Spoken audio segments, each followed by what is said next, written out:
आज का हमारा टॉपिक है बैलेंस ऑफ पेमेंट, बिल्कुल यानी भुगतान शेष। बिल्कुल। सर, बैलेंस ऑफ पेमेंट्स होता क्या है? अच्छा सुनिए, देखिए, अगर मैं बजट की बात करूं और मैं बैलेंस ऑफ पेमेंट की बात करूं तो इन दोनों चीज़ों में बच्चे बहुत कंफ्यूज होते हैं, क्योंकि बजट जो है it is a record of financial transactions, जबकि बैलेंस ऑफ पेमेंट जो है वो भी फाइनेंशियल ट्रांजैक्शंस का एक लेखा जोखा है, इट्स अ रिकॉर्ड, ठीक है। पर जो बजट है उसके अंदर बस एक बात याद रखिएगा, बजट जो है उसके अंदर सिर्फ और सिर्फ गवर्नमेंट के ट्रांजैक्शंस बीच में आती है।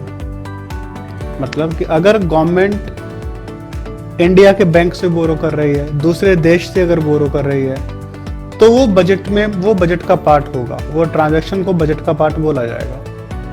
बट अगर मैं बैलेंस ऑफ पेमेंट की बात करूं तो balance of payment it's a record of all financial transactions between residents and non residents. तो बीओपी जो है वो गवर्नमेंट तक सीमित नहीं है। अगर कोई भी फाइनेंशियल ट्रांजैक्शन इंडिया के बॉर्डर के अक्रॉस हो रही है तो वो इंडिया के बीओपी में ऐड हो जाएगा। मतलब कि अगर इंडियन गवर्नमेंट डोमेस्टिक बैंक से बोरो करेगी तो वो बजट का पार्ट होगा, वो बीओपी का पार्ट नहीं होगा। बट अगर इंडियन गवर्नमेंट दूसरे देश से बोरो करेगी तो वो बजट का पार्ट भी होगा, बीओपी का पार्ट भी होगा। उसी तरीके से अगर कोई इंडियन कॉर्पोरेट है, सपोज टू इन्फोसिस है, अगर इन्फोसिस इंडिया के बैंक से लोन लेगी तो वो बजट में इंक्लूड नहीं होगा, क्योंकि वो गवर्नमेंट ट्रांजैक्शन नहीं है। बट अगर इन्फोसिस दूसरे देश से लोन लेती है तो वो बीओपी का पार्ट रहेगा। ऐसे ही अगर टॉम क्रूज मेरे को पैसे भेजता है या फिर मैं अगर टॉम क्रूज को पैसे भेजता हूं तो वो बीओपी का पार्ट रहेगा, क्योंकि वो ट्रांजैक्शन बॉर्डर के अक्रॉस हो रही है। So BOP it's a record of all financial transactions between residents of a country and non-residents. और ये जो रिकॉर्ड है ये रिकॉर्ड मेंटेन करता है सेंट्रल बैंक। इंडिया के केस में वो सेंट्रल बैंक ऑब्वियसली आरबीआई है, तो आरबीआई वो वाला रिकॉर्ड मेंटेन करता है। बीओपी के टाइप्स क्या क्या हो सकते हैं? तो ऐसा बीओपी के टाइप नहीं कह सकता मैं, पर बैलेंस ऑफ पेमेंट एक रिकॉर्ड है। तो बैलेंस ऑफ पेमेंट में क्या कि दो अकाउंट आते हैं, एक होता है करंट अकाउंट, एक होता है कैपिटल अकाउंट, ठीक है। तो जो करंट अकाउंट है उसके भी दो भाग हैं, एक है balance of trade, balance of trade नहीं कहेंगे, balance of payment it consist of two account, current account and capital account. There are two different, दो अकाउंट रहते हैं, current account and capital account. Current account it is classified into two, current account को दो भाग में बांट देते हैं, one is balance of visibles, other is balance of invisibles. Alright, तो बैलेंस ऑफ विजिबल्स और balance of invisibles. Balance of visible की अगर मैं बात करूं तो we will have only the balance of trade, और जो ट्रेड की मैं बात करता हूं, trade is like trade is only and only for goods. Visible means things which can be seen, visibles it can be balance of visibles और it can be balance of tangibles also. Tangibles means which can be touched. तो balance of visibles और balance या फिर balance of tangibles के अंदर we have balance of trade which includes like exports and imports of goods. So we export leather goods, we export textiles, we export petroleum products, we export precious stones, while we import crude oil, gold, electronic items, machinery. So if we talk about balance of trade, generally what happens is that when we export there is inflow of dollars, and whenever we import there is outflow of dollars. तो inflow of dollar को हमेशा positive माना जाता है। Inflow of dollars is always taken as positive, while outflow it's taken as negative, right. So if you talk about balance of trade, we export and import all the things which I mentioned to you. So point is कि in case of goods we import of higher amount as compare to what we export, so hence balance of trade for India is negative. तो India के लिए merchandise trade या फिर balance of trade negative है। जबकि अगर मैं balance of invisible की बात करूं तो balance of invisible it consist of three things, one is services. तो services, yes we export services, hence for services के लिए हमारा पॉजिटिव आएगा। बट अगर मैं balance of trade and services दोनों की बात करूं, right, if I talk about goods and services both, then balance of trade and services together is negative, क्योंकि जो इंडिया गुड्स इंपोर्ट करता है उससे कहीं कम सर्विसेज एक्सपोर्ट करता है, राइट? तो बैलेंस ऑफ ट्रेड और services for India it is negative. If I talk about other part of invisible, it is transfers. तो transfers के अंदर भी है remittances, gifts, donations. In India's case ये तीनों चीजें पॉजिटिव हैं क्योंकि there is inflow of them. There is one more component of balance of invisible which is income. Now income के अंदर we have three different heads. One is profit, one is dividend, one is interest. Yes. Dividend, profit, interest. Now for India's case, all three of them are negative because there is outflow of these three, net outflow. So hence income is negative. तो income negative है, transfer positive है, services positive है. But overall balance of invisible it is positive. Balance of invisible positive है, balance of visible negative है. But जो balance of visible का negative है, balance of visible का जो नेगेटिव है it is more than the positive of balance of invisibles. That is the reason for India's case for current account there is net outflow. Alright, hence for India's case we have current account deficit, CAD. If I talk about capital account, in capital account we have loans, foreign investments and NRI deposits, और वो सब के सब positive है. NRI deposit भी positive है, loans भी positive है और फॉरेन इन्वेस्टमेंट भी पॉजिटिव है. इसलिए इंडिया के केस में कैपिटल अकाउंट सरप्लस में आता है. तो इंडिया के लिए कैपिटल अकाउंट सरप्लस है, करंट अकाउंट नेगेटिव है.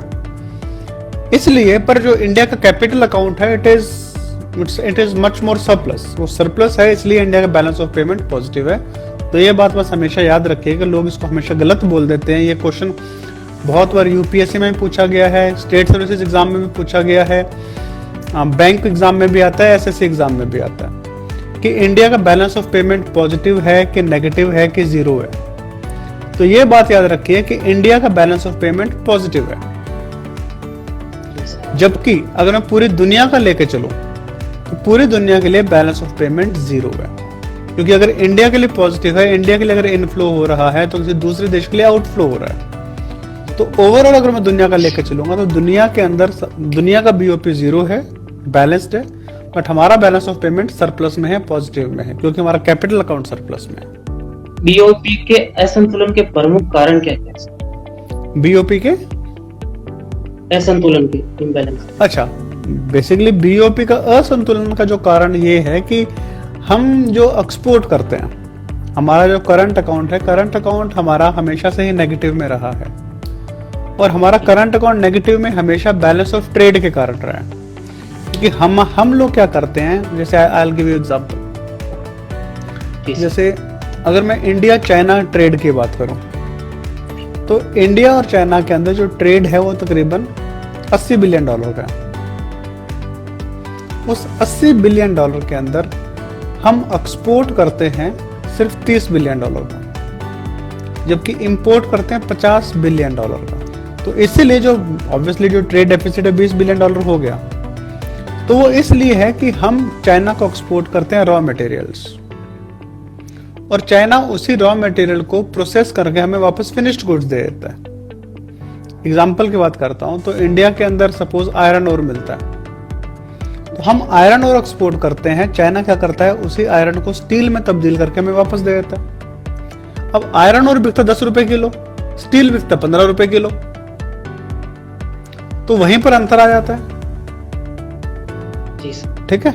तो हमारा असंतुलन का जो मेन कारण वो है करंट अकाउंट चालू खाते का deficit is one of the reasons कि हमारा बैलेंस ऑफ पेमेंट का असंतुलन रहता है. सर, बैलेंस ऑफ पेमेंट्स की क्या इंपॉर्टेंस है?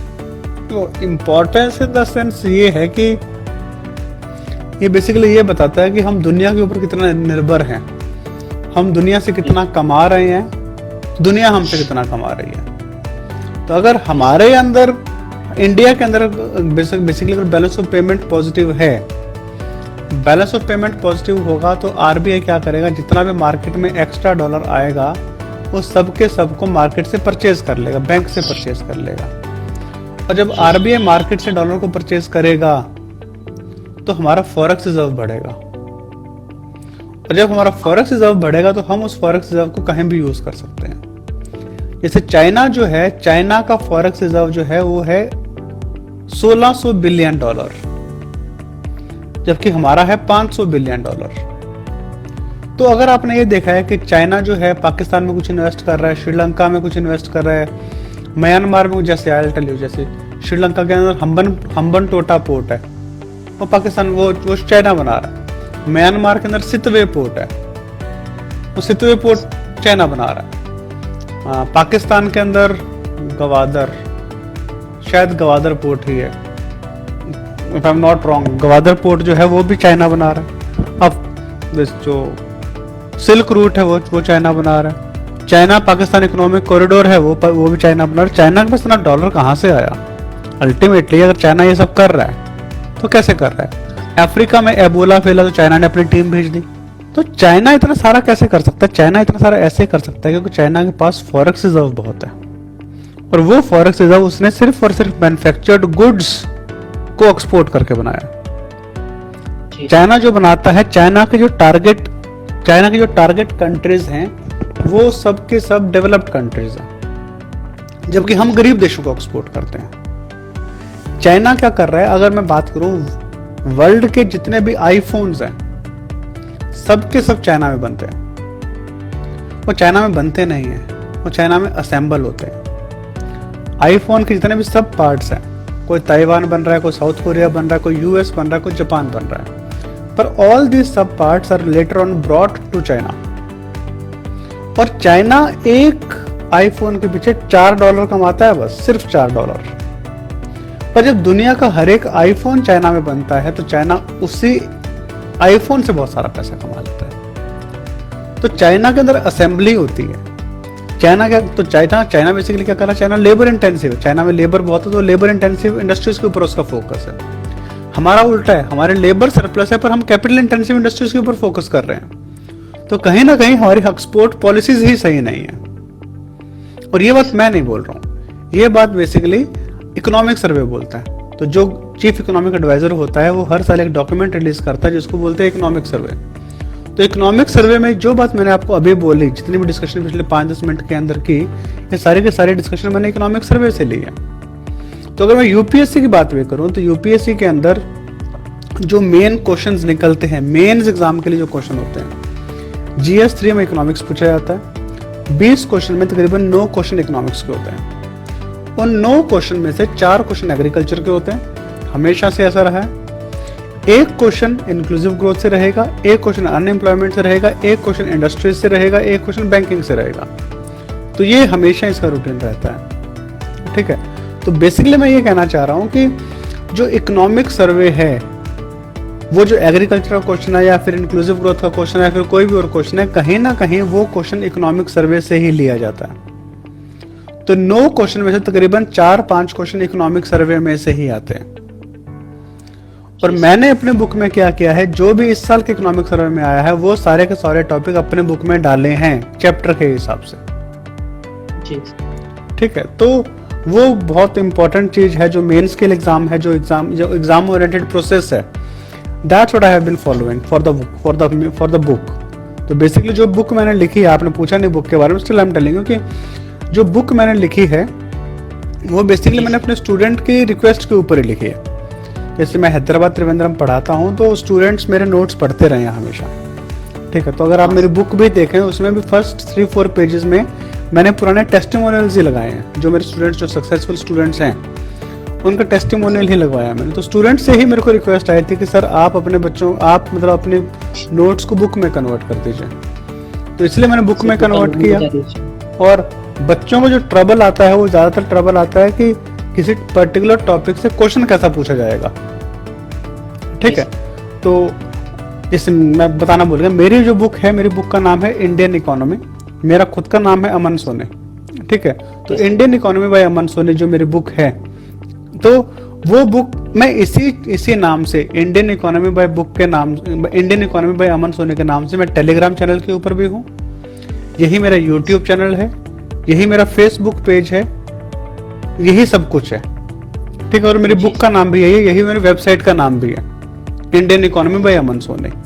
ठीक है, तो इस बुक के अंदर क्या है कि मैंने हर चैप्टर के एंड में प्रीवियस ईयर प्रीलिम्स सॉल्व करके दिए हैं, और प्रीवियस ईयर मेंस क्वेश्चन जो हैं, जो 2012 के बाद जो जितने मेंस क्वेश्चंस आए हैं, वो मैंने टॉपिक वाइज दिए हैं सॉल्व करके। वो बेसिकली मैंने भी नहीं दिए, वो क्वेश्चंस आपको दिए हैं इस साल के टॉपर्स ने। ऑल इंडिया 402 रैंक गोकुल, वो मेरा खुद का क्लासरूम स्टूडेंट्स है, and all India rank 803 Rahul Rajiv, वो भी मेरा क्लासरूम स्टूडेंट है। Both of this students they have come together and they have helped me out in writing model answers. तो मॉडल आंसर मैंने हर एक टॉपिक वाइज दिए। जैसे एमएसपी की अगर मैं बात करूं, मिनिमम सपोर्ट प्राइस, तो मिनिमम सपोर्ट प्राइस में पिछले in the last 8-9 years some 4-5 questions have been asked. So all 4-5 questions have been solved and given at the end of MSP chapter. Similarly, inclusive growth की अगर मैं बात करूं तो उसके ऊपर भी कम से कम 3 क्वेश्चंस आए हैं since 2012, which is very very important. So since 2012, all 3 questions of inclusive growth have been solved. Mains model answer been given after the topic inclusive growth, which is a subtopic of chapter economic development. So this book has come out after request by the student. This book is like it is 450 pages, that's it. It's 450 pages, including previous year prelims questions solved, previous year's mains questions solved. The effective content in the book is hardly 350 pages, because 100 pages में तो previous year questions ही cover हो गए हैं, right? So and if I cover it with like the main books in the market currently, तो they are of 800 pages, 700 pages. ठीक है, Yes, sir. तो 700-800 page की अगर बुक रहती है, it is very very difficult to revise it. Student may read it for the first time, student may read it one time, or may even read it 2 times. But to revise a 800 page book is very very difficult, right? So therefore I would like to students to go for my book, because the book is very small, written in lucid language. और जैसे हम लोग आपस में बात कर रहे हैं सिंपल भाषा के अंदर, आप ये लगा लो कि मैंने इसी चीज को बुक में लिखा है। बुक में बुकिश लैंग्वेज बिल्कुल भी नहीं है, बुक में सिर्फ वो लैंग्वेज है जैसे मैं आप लोगों से बात कर रहा हूँ। तो ये है सर, जो नए बच्चे हैं यूपीएससी की प्रिपरेशन करते हैं, तो इंडियन इकोनॉमी के लिए उनकी क्या स्ट्रेटजी रहनी चाहिए? मैं बताता हूँ। देखिए, अगर आप आईएएस यूपीएससी एग्जाम की बात करें तो आप हर किसी से ये सुनते हैं कि आप एनसीईआरटी पढ़ाई कीजिए, एनसीईआरटी से शुरू करें, उसके बाद रेफरेंस बुक के ऊपर आइए। हिस्ट्री के लिए एनसीईआरटी बहुत इंपॉर्टेंट है, ज्योग्राफी के लिए एनसीईआरटी बहुत इंपॉर्टेंट है, क्योंकि उसमें कंटेंट अच्छा है। ज्योग्राफी स्टैटिक है, हिस्ट्री भी स्टैटिक है, साइंस एंड जनरल साइंस भी स्टैटिक है। तो बेसिकली इनके लिए अगर आप एनसीईआरटी पढ़ लेंगे तो काम हो जाएगा। बट इकोनॉमिक्स के जो क्वेश्चंस आते हैं वो सारे के सारे करंट ओरिएंटेड आते हैं, और वो करंट ओरिएंटेड क्वेश्चंस भले ही प्रीलिम्स हो भले ही मेंस हो, वो एनसीईआरटी कवर नहीं कर रही है, क्योंकि एनसीईआरटी तो पुरानी लिखी हुई है, राइट? अब एनसीईआरटी में तो करंट है नहीं। तो इकोनॉमिक्स के लिए आप 9th 10th और 12th की एनसीईआरटी ना करें, आप सिर्फ 11th की एनसीईआरटी करें, बिकॉज 11th की NCERT it gives you a history of Indian economy. 1947 से लेके till the year 2000 what has happened in Indian economy, all these things are mentioned by 11th class book. 12th class के अंदर 2 books हैं, एक है micro economics, एक है macro economics. Micro economics आपको छूनी भी नहीं है, ठीक है, you don't have to see it. Macroeconomics जो है, मैक्रो इकोनॉमिक्स, हाँ, मैक्रो इकोनॉमिक्स में बहुत सारे ग्राफ्स भी दे रखे हैं, डेरिवेशंस भी दे रखी हैं, वो नहीं देखनी है अपने को, ठीक है। तो पर जो मैक्रो इकोनॉमिक्स की बुक है उसको कहीं ज्यादा इलेबोरेट करके, कहीं ज्यादा सिंपल भाषा में करके, कहीं ज्यादा बड़े लेवल के ऊपर एक्सप्लेन करके मैंने अपने बुक में ही दे रखा है, ठीक है। तो बेसिकली मैं ये कहूंगा कि अगर आप कोई बुक पढ़ना चाहते हैं तो मेरी बुक पढ़िए, उसके साथ साथ 11th क्लास की एनसीईआरटी कीजिए, पर ये करने से काम नहीं चलेगा। कंसेप्ट्स के लिए आप मेरी बुक कर लें, बट इस कंसेप्ट्स के साथ साथ आपको एक न्यूज़पेपर डेली पढ़ना पड़ेगा, भले ही आप द हिंदू पढ़िए, भले ही आप इंडियन एक्सप्रेस पढ़िए, इन दो के अलावा कोई तीसरा नहीं, ठीक है। सिर्फ जी या तो हिंदू या फिर इंडियन एक्सप्रेस। अगर आप अमर उजाला पढ़ते हैं, दैनिक जागरण पढ़ते हैं, दैनिक भास्कर पढ़ते हैं, जनसत्ता पढ़ते हैं, हिंदुस्तान पढ़ते हैं, नहीं, वो सब नहीं करना है, ठीक है। सिर्फ इंग्लिश न्यूज़पेपर पढ़िए। अगर आपको इंग्लिश न्यूज़पेपर पढ़ने में मुश्किल आ रही है तो पहले अपने इंग्लिश इंप्रूव करिए, फिर इंग्लिश न्यूज़पेपर पढ़िए, क्योंकि क्वेश्चन इंग्लिश न्यूज़पेपर में से ही आ रहा है, ठीक है। तो मेरी बुक कर लीजिए, उसके साथ साथ न्यूज़पेपर कीजिए, तो आपका काम हो जाएगा। यूपीएससी 2020 मेंस के लिए जो बच्चे तैयारी कर रहे हैं उनके लिए क्या सलाह देना चाहते देखिए, उनको मैं सलाह यही देना चाहूंगा कि इस साल के प्रीलिम्स के ऊपर मत जाएं। जैसे अगर मैं 2012 से लेकर 2016 तक की बात करूं, तो जो यूपीएससी प्रीलिम्स था, it was a mixture of current affairs and static part. But 2016 से लेकर 2019 तक प्रीलिम्स जो है, इट वो करंट की तरफ खिंचता चला गया। मतलब कि 2019 में 70% क्वेश्चंस करंट अफेयर्स से थे। तो इसलिए हाल ये होगा था, अगर आप YouTube पे भी देखते हैं तो हर एक आदमी करंट अफेयर करवा रहा है, तो यूपीएससी ने क्या किया, छक्का मार दिया।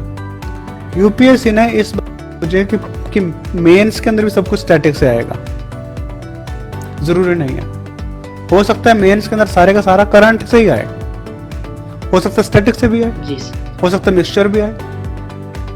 तो बेसिकली पूरा सिलेबस पढ़ के जाएं, और जो इंपॉर्टेंट टॉपिक है जिनसे हमेशा क्वेश्चन आते हैं, inclusive growth, food processing industries, land reforms, agriculture, industries infrastructure, unemployment, poverty, do all this topics, need not do topics like inflation, monetary policy, ये सब करने की रिक्वायरमेंट नहीं है।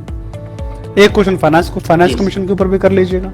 So do important topics, alright. फिर मैं बीच में कमेंट पढ़ रहा था, तो दो बातें हैं। एक तो ये कि मेरी बुक का नाम है Indian economy by Aman Soni. Indian economy, मेरा नाम अमन सोनी है, तो वो बुक आप देख लीजिएगा, ठीक है। आप एक काम कर सकते हैं, आप मेरा टेलीग्राम चैनल ज्वाइन कर सकते हैं जिसका नाम है Indian economy by Aman Soni. उसमें मैंने क्या किया है, उसमें मैंने एक चैप्टर का डेमो भी डाला है कि मैंने ह्यूमन रिसोर्स डेवलपमेंट, जिसमें unemployment, labour reforms, poverty line है, इन सब क्वेश्चन, इन सब का मैंने डेमो चैप्टर भी डाला है, आप वो देख सकते हैं। मैंने इंडेक्स भी शेयर किया है, कौन कौन से पॉइंट्स हैं। और जैसे मैंने पहले बताया कि जो बुक का जो नंबर ऑफ पेजेस है वो 450 है, including previous year prelims and mains solved questions. जबकि अगर मैं रमेश सिंह सर की बात करूं तो उनके बुक की स्ट्रेंथ है कुछ 800 साढ़े 800 पेजेस की बुक है उनकी, ठीक है। तो 800 साढ़े 800 के मुकाबले 450 पेजेस की बुक आधी है, आधे से भी कम है अगर मैं सिर्फ कंटेंट की बात करूं, ठीक है।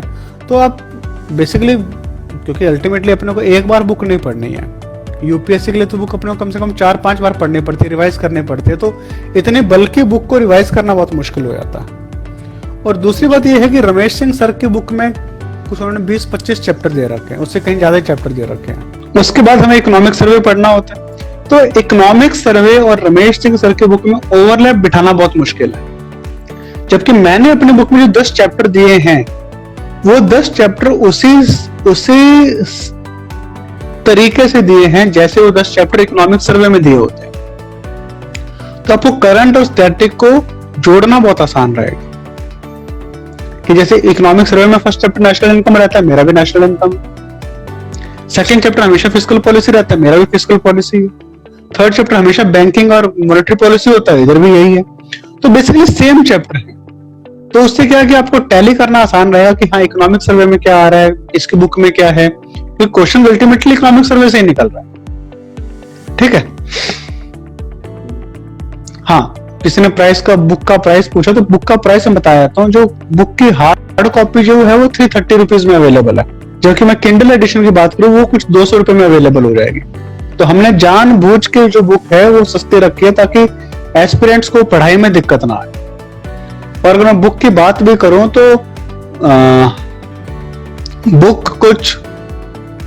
बुक 2 कलर्स में भी है। बुक हमने ब्लू और ब्लैक कलर में रखे ताकि वो पढ़ने में इंटरेस्टिंग रहे। इसके साथ साथ मैंने बुक में माइंड मैप्स भी रखे हैं कि आप 4-5 पेजेस पढ़िए, उसके बाद मैंने उस पूरे टॉपिक का एक माइंड मैप बना दिया।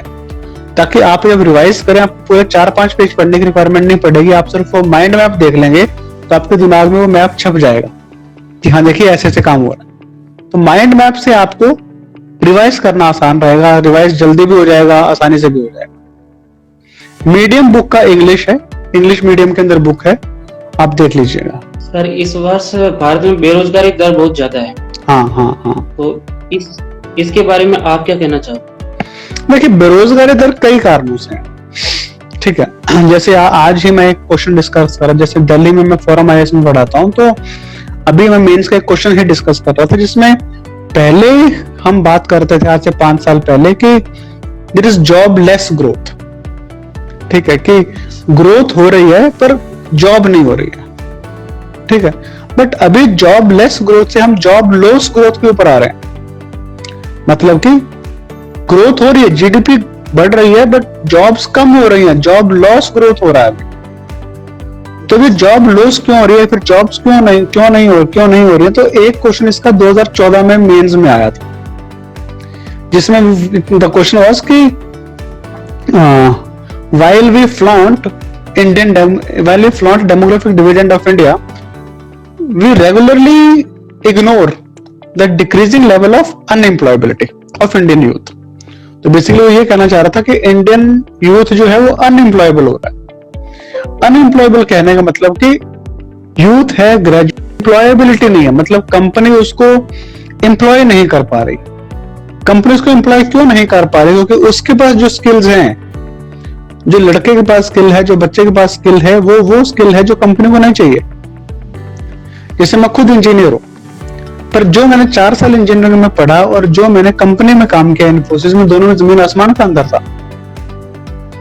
तो अगर मैं 4 साल की इंजीनियरिंग नहीं भी करता तो भी मैं इन्फोसिस में काम कर लेता। तो बेसिकली जो चेंज है इंडियन एजुकेशन सिस्टम, ठीक है। तो इंडियन एजुकेशन सिस्टम क्या पढ़ा रहा है हमें? ह्यूमैनिटीज पढ़ा रहा है, साइंस पढ़ा रहा है, आर्ट्स पढ़ा रहा है, पर इन सब चीजों का रोजगार कहाँ है? रोजगार तो नहीं है ना भाई, ठीक है। तो एक तो ये बात हो गई।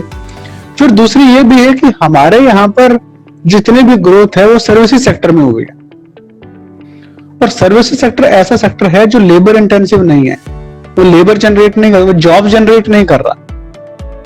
जॉब जनरेट होते मैन्युफैक्चरिंग सेक्टर से, एग्रीकल्चर सेक्टर से, जबकि एग्रीकल्चर और मैन्युफैक्चरिंग सेक्टर दोनों का ही जीडीपी में कंट्रीब्यूशन पिछले 30 साल से कम ही हुआ है।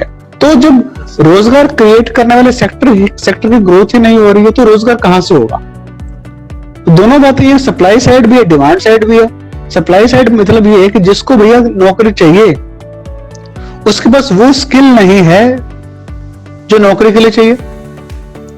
और दूसरी बात यह है कि भाई नौकरी की डिमांड ही नहीं है। सर्विसेज सेक्टर जो है वो कैपिटल इंटेंसिव है, लेबर इंटेंसिव है ही नहीं, तो वहां से डिमांड ही नहीं आ रही लोगों की। तो दोनों तरफ सप्लाई साइड भी प्रॉब्लम है, डिमांड साइड भी प्रॉब्लम है अनएम्प्लॉयमेंट की। सर हमारे जो व्यूअर्स हैं उनको आप क्या सलाह देना चाहोगे? कि यहाँ पर सभी प्रकार के व्यूअर्स हैं जो यूपीएससी से रिलेटेड है, अदर्स जो भी स्टार्ट करने वाले हैं। तो देखो मैं तो ना बच्चों को बेसिकली मैं पढ़ाई के बारे में सलाह नहीं देना चाहूंगा। जो मैं सलाह देना चाहूंगा वो ये है कि देखो बच्चों, कि आप वो चीज करो जिसमें आपका इंटरेस्ट हो, कोई भी चीज हो। ऑप्शनल भी वो डिसाइड करो जिसमें आपका इंटरेस्ट हो, ठीक है। क्योंकि जिस चीज में आपका मन लगेगा, जिस चीज में आपका इंटरेस्ट रहेगा, उस चीज में आप जिंदगी में हमेशा आगे जाओगे। हो सकता है साल लग जाए, 2 साल लग जाए, 3 साल लग जाए, मेहनत तो करनी पड़ेगी। मेहनत तो हर किसी चीज में करनी पड़ेगी, पर जिस चीज में मन लगता है अगर वहां पर मेहनत करोगे तो वो मेहनत नहीं लगेगी, आपको एंजॉयमेंट लगेगी। तो अगर आपको ज्योग्राफी पढ़ने का मन है, आपका मन करता है कि मैं देश के बारे में जानूं, दुनिया के बारे में जानूं, दुनिया कैसे बनी, देश कैसे बने, मेरे देश में क्या है, तो उसके लिए ज्योग्राफी बहुत अच्छी है। और यूपीएससी प्रिपरेशन तो एक ऐसी प्रिपरेशन है जो आपको देश के बारे में सब कुछ बता देती है। मेरे देश की हिस्ट्री, क्या हुआ 2000 साल पहले, क्या हुआ 1500 साल पहले, क्या हुआ 1000 साल पहले, क्या हुआ। मेरा देश गुलाम था तो किसने उसको आजाद कराया। मेरे देश की हिस्ट्री कैसी है, मेरे देश का कॉन्स्टिट्यूशन कैसा है, मेरे देश की इकोनॉमिक्स कैसी है, मेरे देश में आर्ट एंड कल्चर कैसा है, मेरे देश में साइंस कैसी है, मेरे देश की एनवायरनमेंट कैसी है, सब कुछ मेरा देश। तो अगर मैं अपने देश के बारे में जानना चाहता हूं तो इससे अच्छा एग्जाम है नहीं। और इस एग्जाम में आप सक्सेसफुल रहें या फेल रहें, इस एग्जाम से आप जो सीखेंगे आपको हर जॉब में काम आएगा। कभी भी एमबीए के ग्रुप डिस्कशन के लिए जाएंगे, कभी एसएससी बैंक पीओ के इंटरव्यू के लिए जाएंगे, तो कहीं ना कहीं ये नॉलेज काम ही आएगी। ठीक है, तो बेसिकली मैं ये कहना चाह रहा हूं कि यूपीएससी प्रिपरेशन आप कीजिए और उसके लिए तैयार रहिए कि कम से कम आपको 1-2 साल लगेंगे ही लगेंगे। 1-2 साल तो अच्छे से मन लगा के तैयारी करनी पड़ेगी, तभी आपकी सिलेक्शन हो जाएगी। और बच्चे फर्स्ट अटेम्प्ट में क्लियर भी करते हैं। जैसे इस साल के जो 45 रैंक है, सफना नाम की लड़की है, वो त्रिवेंद्र में मेरी क्लासरूम स्टूडेंट थी। 92 रैंक जिस लड़की का है, देवी करके लड़की है, वो भी मेरी क्लासरूम स्टूडेंट थी। तो बच्चे फर्स्ट अटेम्प्ट में भी क्लियर करते हैं, ये बात आप लोगों को समझनी चाहिए और वो चीज दिमाग में बिठा लेनी चाहिए कि हाँ, फर्स्ट अटेम्प्ट में कर सकते हैं तो मैं भी कर लूंगा।